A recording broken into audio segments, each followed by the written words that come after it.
में जलाकर राख करने का प्लान बना रहा था। आखिरकार सारा काम खत्म होने के बाद राजा ने कीनन को अपने यहाँ नौकरी दे दी और इसी के साथ कीनन भी उनके गांव का हिस्सा बन गया।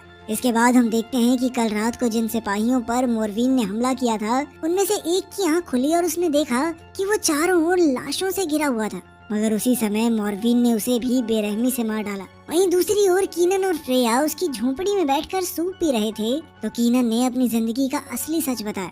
उसने कहा कि उसके ग्रह के लोग पूरे ब्रह्मांड पर राज करना चाहते हैं।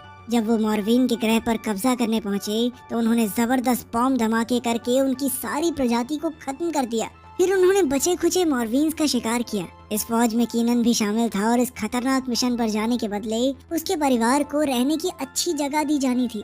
आखिरकार मोरवीन के ग्रह पर कब्जा करने के बाद कीनन को अब अगले मिशन पर जाना था। तब उसे पता चला कि एक मोरवीन जिंदा बच गया था। वो कीनन की स्पेसशिप की वेंट में जा छुपा और यही वो मोरवीन था जो कीनन के साथ धरती पर आ गया और अब वो यहाँ लोगों को बुरी तरह मार रहा है। कीनन को लगता था कि इस सब का जिम्मेदार वो खुद है, पर फ्रेया ने उसे समझाया कि इसमें उसकी कोई गलती नहीं। फिर उसने कीनन को अपनी खानदानी तलवार दी ताकि वो इससे मोरवीन का खात्मा करके धरती के लोगों की रक्षा कर सके। आज रात वो लोग गुन्नार की मदद के साथ मोरवीन के जाल में फंसने वाले थे।